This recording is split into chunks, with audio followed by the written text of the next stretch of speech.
आज हम आपको एक ऐसे देश के बारे में रोचक जानकारी देने जा रहे हैं जो दुनिया का सबसे रहस्यमयी देश है। और ये एक ऐसा देश है जहाँ पर सब कुछ रहस्यों से घिरा हुआ है। दुनिया में द कंट्री ऑफ पोटैटो के नाम से जाना जाता है ये देश, क्योंकि इस देश में 3000 से ज्यादा वैरायटी के तो आलू होते हैं। और इस देश में दुनिया के सबसे ऊंचे रेत के टीलों में से एक है। और यहाँ के लोगों का मानना है कि इस देश का कनेक्शन एलियन से है। और इस देश में एक या दो नहीं बल्कि तीन ऑफिशियल लैंग्वेजेस हैं। सबको लगता है कि सहारा डेजर्ट ही दुनिया का सबसे बड़ा रेगिस्तान है, लेकिन रुको यार, जिस देश की हम बात कर रहे हैं वहाँ भी एक बहुत बड़ा रेगिस्तान है, वो किसी से कम नहीं है। दोस्तों ये देश कोई और नहीं है बल्कि साउथ अमेरिका का सबसे विचित्र देश है पेरू। तो चलिए दोस्तों एक साथ चलते हैं बहुत ही खूबसूरत देश पेरू के सफर पर। पेरू साउथ अमेरिकन कॉन्टिनेंट का एक देश है और देश की कुल जनसंख्या 3 करोड़ के आसपास है और पॉपुलेशन के हिसाब से ये दुनिया का 43वां सबसे बड़ा देश है। पेरू की राजधानी है शहर लीमा, जो यहाँ का सबसे बड़ा शहर भी है और पेरू की 1/4 जनसंख्या भी लीमा में ही रहती है। और आपको बता दें कि इस देश में तीन भाषाएं बोली जाती है, यानी कि ऑफिशियल लैंग्वेजेस 3 है। ये 3 भाषाएं हैं स्पेनिश, क्वेचुआ और अम्यारा। पर ये बात अलग है कि यहाँ पर आज भी 70% से ज्यादा लोग स्पेनिश बोलते हैं। वैसे आपको बता दूं कि अमेज़न जंगल के आसपास के लोग कम से कम 13 भाषाएं बोलते हैं। यहाँ की बात भी हमारे देश की तरह ही है। दोस्तों पेरू में 90% लोग ईसाई धर्म को मानते हैं और यहाँ पर हर धर्म के लोग रहते हैं और किसी के साथ आज तक कोई परेशानी नहीं हुई है, क्योंकि यहाँ के लोगों का मानना है कि ईश्वर एक ही है। और वाकई में ये बहुत ही बड़ी बात है और दुनिया को पेरू के लोगों से सीखने की जरूरत है। दोस्तों पेरू के लोगों के बीच में ना पुराने कार्स का क्रेज तो कुछ ज्यादा ही है। यहाँ के लोगों को ना ओल्ड कार मॉडल्स इतने ज्यादा पसंद है कि ये नई कार लाते हैं और उसको पुरानी कार बना देते हैं, उसके बॉडी को चेंज कर देते हैं। वाकई में ना यार, कई बार यहाँ पर आपको रोड में कमाल के नजारे दिखाई देंगे जब बहुत ज्यादा संख्या में आपको ओपन कार्स नजर आएंगी। और इस देश में सोने का उत्पादन खूब होता है, भर भर के।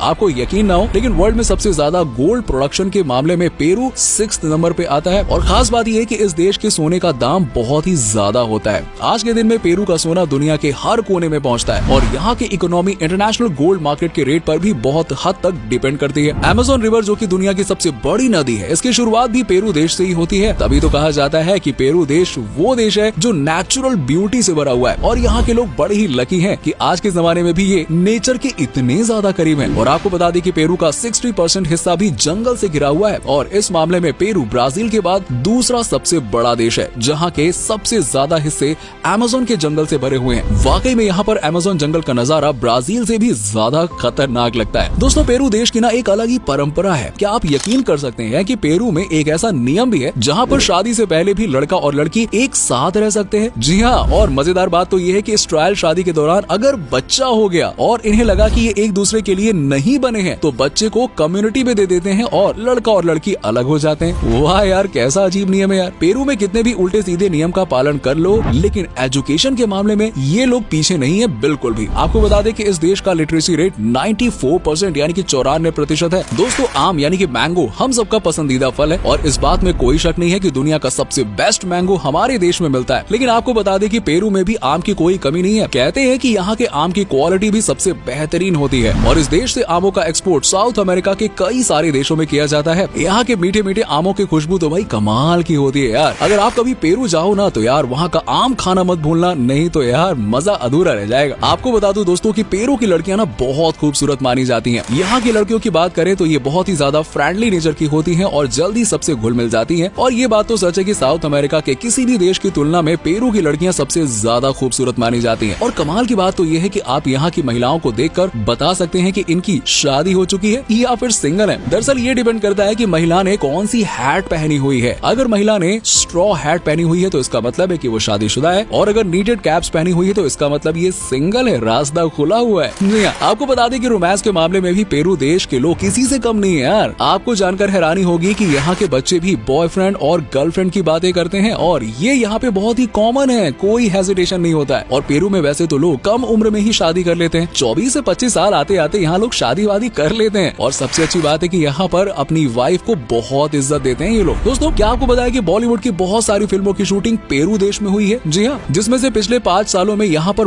बहुत सारी फिल्मों की शूटिंग हुई है। एक तो देश थोड़ा सस्ता भी है और ऊपर से यहाँ पर आसानी से शूटिंग की परमिशन मिल जाती है और खूबसूरती तो भाई क्या ही कहना। पेरू के लोगों के बारे में कहा जाता है कि हद से ज्यादा इमोशनल होते हैं और यहाँ के लोग अपने इमोशन पर बिल्कुल भी कंट्रोल नहीं रख पाते हैं और ये लोग यहाँ पर बहुत जल्दी खुश हो जाते हैं या फिर बहुत जल्दी दुखी हो जाते हैं, वो भी आप फील कर सकते हैं। जब भी यहाँ पे कोई फुटबॉल मैच होता है तो स्टेडियम का नजारा तो कमाल का होता है। अगर पेरू की टीम जीत गई तो समझिए कि यहाँ पर एक हफ्ते तक बस पार्टी ही पार्टी होगी यार, नहीं तो सब भाई रोते हुए नजर आएंगे, सीधी बात है। दोस्तों पेरू के लोगों को बहुत क्रिएटिव माना जाता है। यहाँ के लोग हर चीज को ना बहुत ही अलग अंदाज में करते हैं। लोगों के बीच में कुछ नया करने की अलग ही किस्म का जुनून होता है, तभी तो इस देश में आपको हर जगह कुछ ना कुछ इंटरेस्टिंग देखने को मिलेगा। दोस्तों पेरू के घर भी ना हमसे बहुत अलग होते हैं। आपको यहाँ हर घर ही कलरफुल नजर आएगा, साथ ही यहाँ आपको दीवारें भी बहुत ही कलरफुल दिखाई देंगी और पेरू में बेसिकली हर चीज को ही कलर किया जाता है और यही वजह है कि इस देश को बहुत ही अट्रैक्टिव माना जाता है। और पेरू में आपको 3000 से ज्यादा आलू की वैरायटी देखने को मिलेंगी, तभी तो इसे आलू का देश कहा जाता है। और यहाँ पर एक से बढ़कर एक वैरायटी की आलू आपको देखने और खाने के लिए मिल जाएगी। वैसा कहा जाता है कि पेरू के लोग जो मोटे होते हैं उसके पीछे उनका आलू के प्रति प्यार ही है। यहाँ पर वेज खाना बने या फिर नॉन वेज, आपको आलू तो हर चीज में देखने को मिल जाएगी। अब खाने की बात हो रही है दोस्तों, तो दुनिया के सबसे बढ़िया खाने की जब बात आती है तो उसमें टॉप 3 देशों में पेरू का नाम लिया जाता है। और यहाँ का खाना खाकर कोई ये नहीं कह सकता है कि मजा नहीं आया। हम हिंदुस्तानी की तरह ही यहाँ के लोग ना टेस्ट के बड़े चटोरे होते हैं। अगर आप नॉनवेज के शौकीन है तो ये देश आपके लिए जन्नत से कम नहीं है, लेकिन अगर आप वेज खाना पसंद करते हैं तो भी ये देश आपको जबरदस्त तरीके से स्वागत करेगा। एक से बढ़कर एक तरह के लाजवाब सूप आपको यहाँ पे मिल जाएंगे और खाने के मामले में ये देश किसी शाही रसोई से कम नहीं है और सबसे हेल्दी खाना खाने के मामले में जर्मनी के बाद पेरू का ही नाम आता है। चलिए दोस्तों अब हम आपको पेरू की उन जगहों के बारे में बताते हैं जहाँ आप घूमने के लिए जा सकते हैं। आप शुरुआत कर सकते हैं इस समय दुनिया के सबसे बड़े वंडर प्लेस यानी कि माचू पिचू से, जो कि पेरू देश में ही है। इस देश में सी लेवल से 8000 फीट की ऊंचाई पर यानी कि पहाड़ की चोटी पर बना ये शहर 8000 फीट की ऊंचाई पर बसा है। ये शहर दुनिया के 7 अजूबों में से एक है जो करीबन 450 साल से वीरान पड़ा है। इस जगह से जुड़े कई ऐसे रहस्य हैं जिनका जवाब किसी के पास नहीं है और यही वजह है कि इस जगह को रहस्यमयी शहर भी कहा जाता है। पेरू की सभ्यता से संबंधित ये ऐतिहासिक स्थल है जो उरुबाम्बा घाटी के ऊपर एक पहाड़ पर स्थित है। माचू पिचू को अक्सर लोग इंकाओं का खोया हुआ शहर भी कहते हैं। ये इंका साम्राज्य के सबसे परिचित प्रतीकों में से एक है। इसे पेरू का एक ऐतिहासिक दिवालय भी कहा जाता है, इसीलिए इसे एक पवित्र स्थान माना जाता है और साल 1983 में इसे यूनेस्को द्वारा विश्व धरोहर स्थल का दर्जा दिया गया है। साथ ही आप लीमा भी जा सकते हैं यार। यहाँ पर आप कासा डेल ओडोर और आर्च बिशप पैलेस और गवर्नमेंट पैलेस का दौरा कर सकते हैं। बहुत खूबसूरत है ये सब। इसी के साथ ही आप मिस्टीरियस नास्का लाइन्स भी देखने जा सकते हैं जो दुनिया का सबसे रहस्यमयी जगह है और यहाँ पर आप बड़े बड़े सतर चित्र बने हुए देखेंगे जिनमें से कुछ इंसानों के हैं तो कुछ जानवरों के। साथ ही साथ यहाँ पर बहुत बड़ी संख्या में रेखाएं खींची हुई हैं। आज तक किसी को नहीं पता चला कि आखिर ये खींची किसने और क्यों खींची गई, इसके पीछे की वजह क्या है। जी हाँ, इतनी सारी रेखाएं मौजूद हैं कि क्या ही कहना। दोस्तों पेरू के लेक टिटिकाका को